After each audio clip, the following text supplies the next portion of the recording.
At dahil magbe-birthday yung best friend ko, pagluluto ko siya ng favorite niyang kwek-kwek. Napaka-colorful nga ng ginawa ko at konti na lang magiging side on na to. Kaya sana ma-appreciate niya tong niluto ko. Kasi kung hindi, mag-friendship over na lang kami. Kaya naman, from this to this. At eto nga, namalengke na ako para makapagluto na tayo. Naalala ko, puro tulog lang ako ngayon, nagluluto na. Parang hindi yata ako to.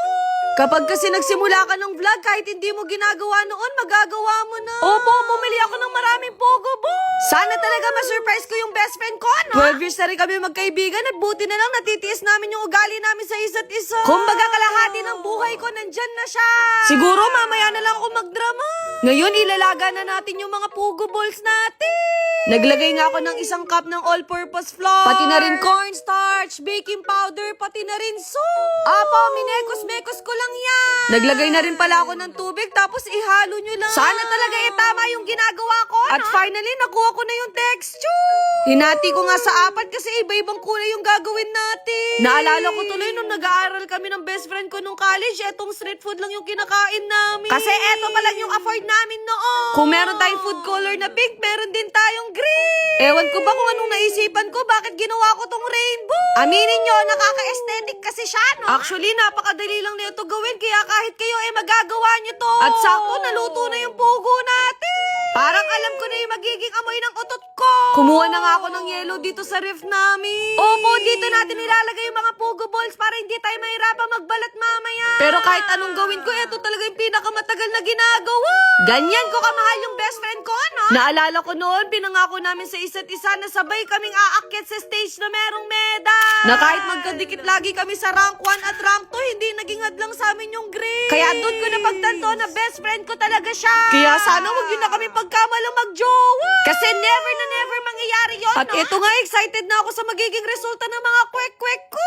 Sakto, hindi pa ako kumakain kaya mauubos yan mamaya. Isipin nyo, magsisimula pa lang tayo pero pagoda na ang ate nyo. Mas okay nga na ginagawa to sa bahay kasi mas makakatipid kayo tapos hindi nyo na kailangan lumabas. Pero dahil alam kong hindi rin kayo magluluto, hindi nyo rin ako papakinggan. Bahala kayo sa buhay nyo. Red talaga yung magiging kulay nito na bigla na lang ako biglang nag-color pink. Napaisip tuloy ako bakit yung mga nagtitinda ayaw nila mag-iba-iba ang kulay ng kwek-kwek nila. Kasi totoo naman masyado siyang matrabaho.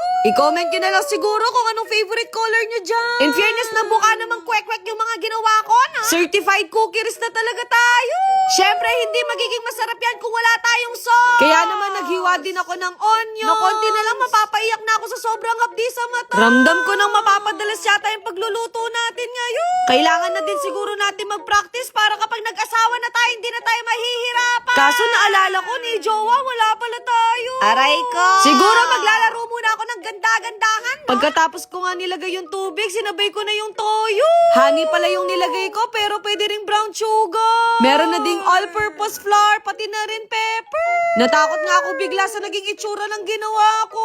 Basta trust the process lang. Nilagay ko na din yung mga hiniwa ko kanina para naman magkalasa. Ngayon, iti-taste test na natin. Walang halong biro pero masarap talaga siya. Parang gusto ko nang makasampung tusok ng kwek-kwek. Kaya hindi na ako nagsayang ng oras, nag-plating na ako. Pinapunta ko nga dito sa bahay yung best friend ko kasi hindi naman daw siya magse-celebrate. Kaya sabi ko sa kanya, wala naman siya jowa, kaya pumunta na lang siya dito.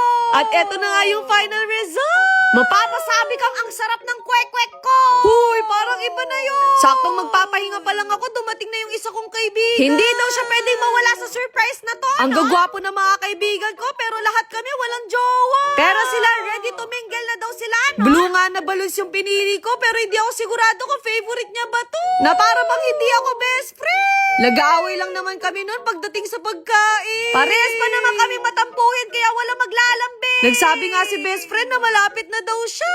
Pagdating nga niya, kinantahan agad namin siya ng happy birthday. Yung wish ko sana kung gaano siya ka-genuine, sana yung mga dadating na tao sa kanya, ganun din ang ibigay sa kanya. Tama na siguro yung pagdadrama kasi nagugutom na ako. Pero dahil luto ko to, masarap talaga siya kaya 10 over 10. Masarap naman daw yung luto ko pero feeling ko ginamitan lang ako ng kaibigan ko. Pero at least kahit ganitong celebration lang, masaya na kami, no? Ayun lang. Bye!